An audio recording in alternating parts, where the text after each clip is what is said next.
India's largest digital media network Suman టీవీతో చేతులు కలపండి. ఫ్రాంచైజ్ ద్వారా లోకల్ మీడియా పార్ట్నర్ అవ్వండి.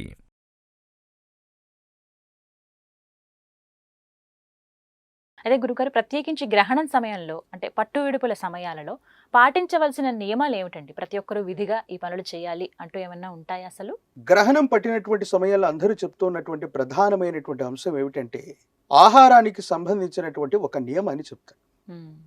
గ్రహణ సమయంలో తినకూడదు, లేదా గ్రహణ సమయానికంటే నియమిత సమయం కంటే ఇంత సమయం ముందే తినాలి. ఘన రూపమైనటువంటి ఆహారాన్ని మాత్రం తీసుకోకూడదు. దీనికి గల రీజన్ ఏమిటి? సైంటిఫిక్గా వైజ్ఞానికంగా ఉన్నటువంటి దీని యొక్క రహస్యం ఏమిటి? వేదకాలం నుంచి మన ఆర్షధర్మం ఎందుకు చెప్పింది ఇలా చెప్పే విషయాన్ని మనం తెలుసుకున్నాం.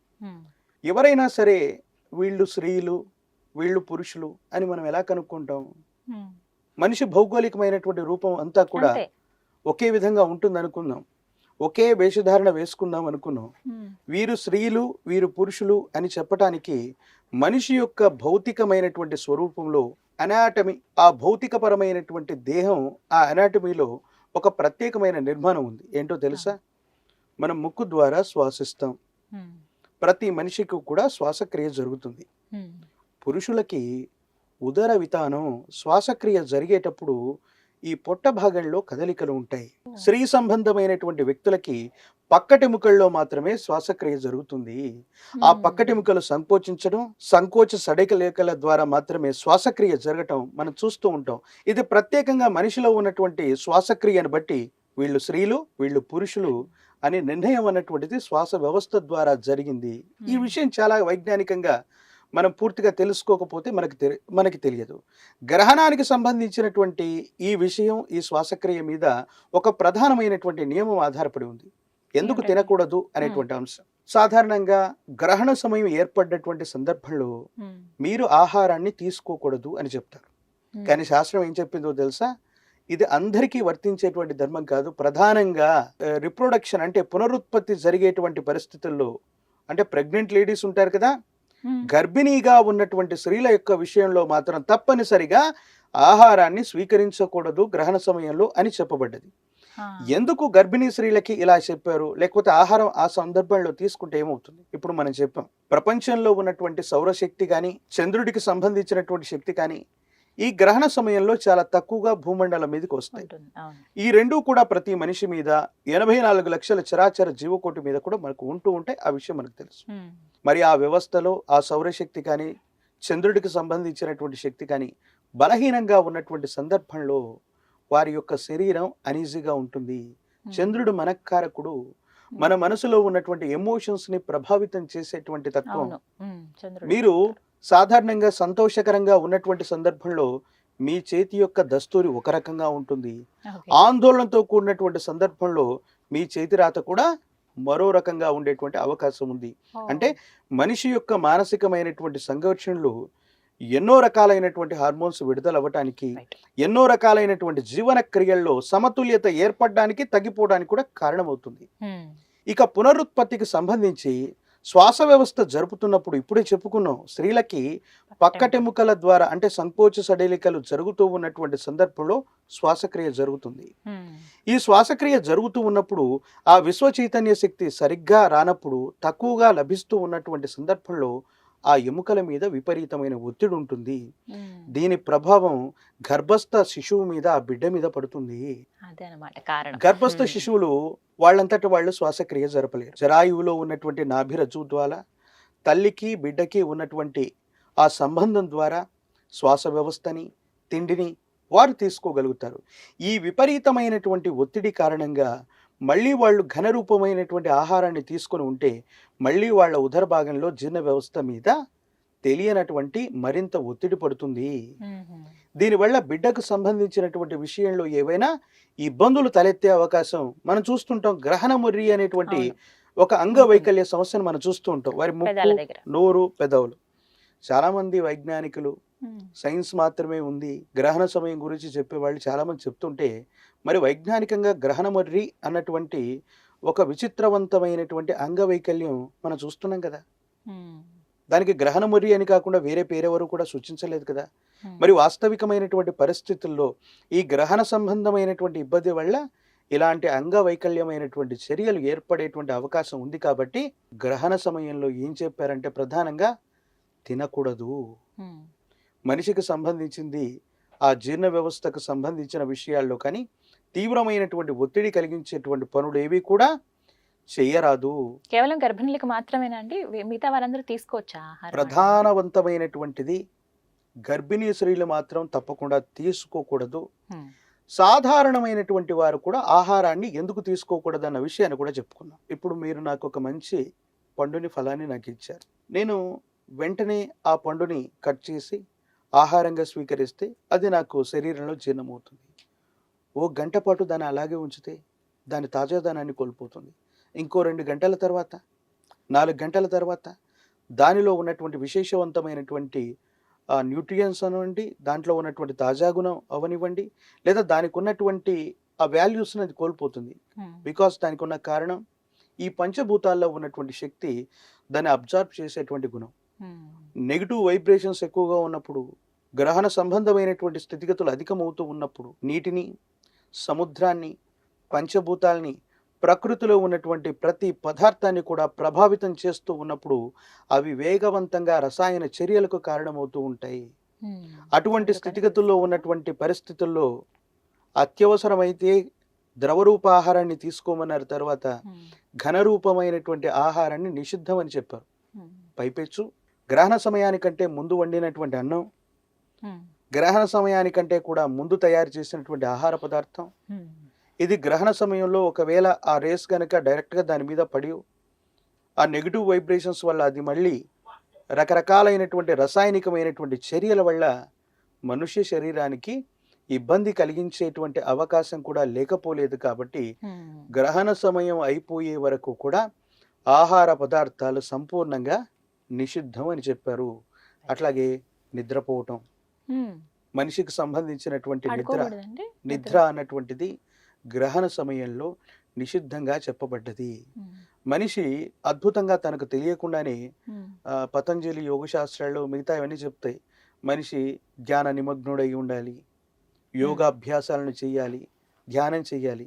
ఎవరు ఏం చెప్పినా చెప్పకపోయినా ప్రతి మనిషి కూడా తన దైనందిన జీవితంలో 6 గంటల నుండి కనీసం 8 గంటల పాటు నిద్రిస్తూ ఉన్నటువంటి సందర్భంలో ఎంతో కొంత పురోగతి సాధిస్తూనే ఉంటాడు. గ్రహణ సంబంధమైనటువంటి స్థితిగతుల్లో ధ్యానం చేయవచ్చు, కానీ నిద్రకు ఉపక్రమించడం కూడా అది శరీరం మీదో మనసు మీదో విపరీతమైనటువంటి ఇబ్బందికరమైన స్థితిగతులకి కారణమయ్యేటువంటి అవకాశం ఉంది. జీవన క్రియల్లో కొత్తగా ఇల్లు కట్టడాన్ని ఆరంభించడము నిషిద్ధం అన్నటువంటి కర్మలు కొన్ని ఉంటాయి.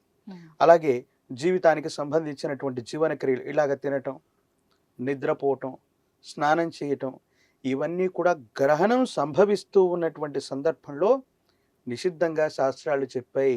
ప్రత్యేకించి ఆ సమయంలో ఏం చేస్తే మంచిదంటారు గురువుగారు? గ్రహణ సమయం అంటే అర్థం ఏమిటంటే మనం అందరం కూడా అనుకుంటూ ఉంటాం, ఇవాళ గ్రహణం కాబట్టి ఆలయ ప్రాంగణాన్ని మూసేశారు, వెళ్ళడానికి లేదు. కానీ మనం అందరం అనుకుంటాం గ్రహణ సమయంలో ఆలయాలు మూసేస్తారని. గ్రహణ సమయంలో తెలిసే ఆలయాలు కూడా కొన్ని ఉంటాయి. ప్రశస్తవంతమైనటువంటి ఈ పృథ్వీ మీద జ్ఞాన ప్రసూనాంబ సమేత శ్రీకాళహస్తీశ్వర స్వామి వారి యొక్క ఆలయ ప్రాంగణం తెరిచే ఉంటుంది. భారతదేశంలో ఇలాంటి కొన్ని 2-3 ఆలయాల్ని తెరిచి ఉంటారన్నటువంటి విషయాన్ని మనం చూస్తూ ఉంటాం. మిగతా ఆలయ ప్రాంగణాలన్నింటినీ కూడా మూసివేస్తున్నారు. కారణం ఏమిటి? అక్కడ యంత్ర ప్రతిష్టలు జరిగి ఉంటాయి. ఎక్కడో ఆ ఖగోళం నుంచి వచ్చేటువంటి ఒక గొప్ప ఆధ్యాత్మికమైనటువంటి దాన్ని ఏమంటారంటే ఒక డివోషనల్గా మనం అనుకునేటువంటి ఆధ్యాత్మిక విభాగంలో చెప్పేటువంటి గొప్ప శక్తి ఆ పృథ్వీ మీదకి ప్రసరిస్తూ ఉన్నప్పుడు మంచిగా ఉంటుంది.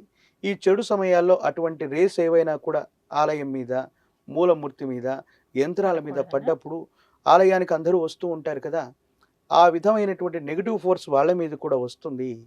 కాబట్టి ఆ దుష్టశక్తి ఏదైనా ఉన్నప్పటికీ కూడా ఆలయ ప్రాంగణంలో ప్రవేశించింది అనుకుంటే మళ్ళీ మనం దర్శనానికి వెళ్ళినప్పుడు, రేపో ఎల్లుండో దర్శనానికి వెళ్ళినప్పుడు నెగిటివ్ వైబ్రేషన్స్ అంటే పరావర్తనం చెందినట్టు, అంటే విశ్వంలో ఉన్న చైతన్య శక్తి ఈ మూలమూర్తికి మంచి అయితే మంచిగా వస్తుంది, వేరొక ఎనర్జీ కనుక ఆవాహన అయ్యి ఉంటే ఆ నెగిటివ్ వేవ్స్ మనకు వస్తాయి, దీనివల్ల ఇబ్బంది పడతామన్న ఉద్దేశంతో ఆలయ ప్రాంగణాలను మూసేస్తారు. కానీ ప్రత్యేకంగా తెరిచే ఆలయాల గురించి మనం ఇప్పుడు చెప్పుకున్నాం. అమ్మ, ప్రపంచంలో రోదసి అంటే మనకి రాకెట్స్కి సంబంధించినటువంటి పరిశోధనా సంస్థలు, ఖగోళానికి సంబంధించినటువంటి పరిశోధన చేసేవి, రోదసీల ద్వారా ఉపగ్రహాలని అంతరిక్షంలోకి పంపించే సంస్థలున్నాయి. మనకు సంబంధించినటువంటి ఇస్రో కూడా భారతదేశంలో ఒక గొప్ప సంస్థ, ప్రపంచంలోని సంస్థలు. మరి ఇస్రోకు సంబంధించినటువంటి పరిశోధనా సంస్థలు ఆ రాకెట్లను పంపించేటువంటి ఆ ప్రత్యేకమైనటువంటి వ్యవస్థ భూమండలంలో కొన్ని చోట్ల మాత్రమే ఉంటుంది. ఎక్కడ పడితే అక్కడ ఏర్పాటు చేయటానికి వీలుండదు. మరి హిమాలయాల్లో ఏర్పాటు చేయొచ్చు కదా, భారతదేశానికి క్యాపిటల్ అయినటువంటి ఢిల్లీలో పెట్టచ్చుగా, ఫినాన్షియల్ క్యాపిటల్ అయినటువంటి ముంబైలో పెట్టచ్చు కదా. దీనికి కారణం ఏంటంటే కొన్ని ప్రత్యేకమైనటువంటి భౌతిక వనరులు ఉన్నటువంటి చోట ఒకవేళ అదేవైనా ఇబ్బందికరమైన స్థితిగతిగా ఉండి ఆ ప్రయోగం విఫలమవటమో జరిగితే జనబాహుళ్యం మీద పడకుండా సముద్ర తీర ప్రాంతం ఒకటని చెప్తారు. కానీ దీని వెనుకున్న ప్రధానమైన రహస్యం ఏంటంటే 11.2 మీటర్ ఫైర్ సెకండ్ స్క్వేర్ అన్నటువంటి ఒక సూత్రం. భూమికి ఒక గ్రావియేషన్ ఫోర్స్ ఉంది, దాని గురుత్వాకర్షణ శక్తి అంటారు. ఏ వస్తువునైనా భూమి మీద నుంచి మీరు పైకి ఎగిరేస్తే మళ్ళీ అది తిరిగి భూమిని, ఆ కేంద్రాన్ని చేరుతూ ఉంటుంది. కానీ 11.2 మీటర్ ఫర్ సెకండ్ స్క్వేర్ అన్నటువంటి వేగంతో ఏ వస్తువునైనా నింగికి ఎగరేస్తే అలా వెళుతూ ఉంటే ఆ వేగం నుంచి నింగిలోకి అది వెళుతుంది. ఈ గురుత్వాకర్షణ శక్తిని తట్టుకొని అది పైకి వెళ్ళగలదు అని భౌతిక శాస్త్రవేత్తలు మనకు చెప్పినటువంటి అంశం. అసలు భూమి అంటే కొన్ని అక్షాంశాలు, రేఖాంశాలు. ఈ గురుత్వాకర్షణ శక్తి అన్ని చోట్ల ఒక రకంగా ఉంటుందంటే ఉండదు. ఎత్తైన ప్రాంతంలో ఒక రకంగా ఉంటుంది, లోతైన ప్రాంతంలో ఒక దగ్గర ఉంటుంది, ధ్రువ ప్రాంతాల్లో ఒక రకంగా ఉంటుంది. కానీ ఒక ప్రత్యేకమైనటువంటి అక్షాంశ రేఖాంశాల్లో ఈ పృథ్వీ నుండి అంతరిక్షంలోకి వెళ్ళగలిగినటువంటి కొన్ని పిన్ పాయింట్స్ ఉంటాయి. అలాంటి చోట అంతరిక్ష సంస్థలు పెడతారు. అంటే గ్రావియేషన్ ఫోర్స్ తట్టుకొని వేగంగా నింగిలోకి వెళ్ళగలిగినటువంటి అద్భుతమైన వ్యవస్థల్ని కొన్ని 10,000 సంవత్సరాల క్రితము, ఒక 100 ఏళ్ల క్రితము మన ఖగోళానికి సంబంధించిన శాస్త్రవేత్తలు కనుగొన్నారు. అటువంటి అంతరిక్ష సంస్థ అయినటువంటి మన ఇస్రోకు సంబంధించిన పరిశోధన సంస్థ ఆంధ్రప్రదేశ్లో శ్రీహరికోట దగ్గర ఉన్నది. కానీ అంతకంటే కొన్ని 100 సంవత్సరాలు, 1000 సంవత్సరాల కంటే ముందే అదే శ్రీహరికోటకి సమీపమైన ప్రాంతంలో శ్రీకాళహస్తీశ్వర స్వామి వారి యొక్క ఆలయ ప్రాంగణం ఉంది. ప్రపంచంలో అన్ని ఆలయాలు మూసేస్తున్నారు, ఆలయం మాత్రం తెరిచే ఉంటుంది. ప్రత్యేకించి ఆలయం తెరవడానికి గల కారణం ఏమిటంటే సూర్యగ్రహణ సందర్భంలో కానీ, చంద్రగ్రహణ సందర్భంలో కానీ వారికి సంబంధించినటువంటి ఒక విశేషవంతమైన శక్తి 70-80% నశించిపోయి కేవలం 20%, 10%, 30% భూమండలంలోకి వస్తుందంటే ఆ పిన్ పాయింట్ దగ్గర ఎక్కువగా ఉంటుంది. కాబట్టి విశ్వసించే శక్తి ఎలాంటి సందర్భంలోనైనా, ఎట్లాంటి గ్రహణ సందర్భమైనటువంటి సందర్భాల్లోనైనా అక్కడ మాత్రం ఎప్పటికీ కూడా ఆ విశ్వంతో అనుసంధానమైనటువంటి పిన్ పాయింట్. కాబట్టి అలాంటి ఆలయ వ్యవస్థల్ని అలాగా ఉంచారు. మరి గ్రహణ సమయంలో మనం ఏం చేయాలి? ఇటువంటి ఆలయాలన్నీ మూసేసినప్పుడు దైవీయ శక్తుల యొక్క ప్రభావం తక్కువగా ఉంటుందని, ఇతర నకారాత్మకమైనటువంటి శక్తుల యొక్క ప్రభావం ఎక్కువగా ఉంటుందని, అవి మన శరీరాన్ని, మనిషిని ప్రభావితం చేయటమే కాదు, 27 నక్షత్రాలు, 12 రాశుల మీద వాటి యొక్క ప్రభావం ఉంటుంది. కాబట్టి మన జన్మ నక్షత్రానికి సంబంధించి కానీ, జన్మ రాశికి సంబంధించి కానీ అధిష్టాన దేవతా స్వరూపాల యొక్క మూలమంత్రాన్ని, లేక గురుపదేశం ఉన్నటువంటి ఏదైనా ఉపాసనా బలం వల్ల మనకు కలిగి ఉంటే ఆ ఉపాసనా మంత్రాన్ని ఒకటి, ఫర్ ఎగ్జాంపుల్ ఏం చేస్తుంటారంటే జ్యోతిష్ శాస్త్రవేత్తలు, మీకు ఫర్ ఎగ్జాంపుల్ రాహుమహర్ దశ జరుగుతుంది, లేదా బృహస్పతి దశ జరుగుతుంది, లేదా కేతు దశ జరుగుతుంది, ఈ దశ మీకు సరిగ్గా లేదు, ఓ 20,000 సార్లు జపం చేయించాలి, 50,000 సార్లు జపం చేయించాలి, 1,00,000 జపాన్ని చేయించాలి. ఇప్పుడు ఉన్నటువంటి పురోహితుల ద్వారా 1,00,000 జపం చేయించడానికి ఎన్ని రోజులు పడుతుంది అంటే ఒక్క రోజులో చేసేస్తామంటారు. కానీ వాస్తవికంగా అది సాధ్యమా? అసాధ్యం. కానీ గ్రహణ సమయంలో మీరు ఒక 100 సార్లు గనక ఏదైనా ఒక్క జపాన్ని మీరు చేస్తే 100 × 100, 100ని 100 సార్లు చేస్తే 10,000 అవుతుంది. అంటే మీరు ఒక్కసారి చేసినటువంటి జపం, తపం, తర్పణం ఏదైనా చేస్తే 100 సార్లు చేసినటువంటి ఫలితం లభిస్తుంది. కాబట్టి వ్యక్తిగతమైనటువంటి జాతకంలో దోషయుక్తమైనటువంటి పరిస్థితులు ఉండి శాంతులు చేయించుకోలేనటువంటి వాళ్ళు, జపం చేయించుకోలేనటువంటి వాళ్ళు, వ్యక్తిగతమైనటువంటి జీవితానికి సంబంధించి దోషయుక్తమైనటువంటి ఇబ్బందికరమైనటువంటి పరిస్థితులు ఉన్నవాళ్ళు, లేదా ఉపాసనా బలంతో ఉన్నటువంటి వాళ్ళు ఒక్కసారి జపం చేస్తే 100 సార్లు చేసినటువంటి మహోన్నతమైనటువంటి ఫలితం మనకు వస్తుంది. కాబట్టి ఏదైనా జపం చేయటం, దేవతా స్వరూపాలని ఆరాధన చేయటం, ఎవరిష్ట దైవాన్ని వాళ్ళు కొలుచుకోవచ్చు. ఇట్లాంటి కార్యక్రమాలు చేయటం వల్ల విశేషవంతమైన అనుకూలవంతమైన ఫలితాన్ని మనం తప్పకుండా పొందుతాం.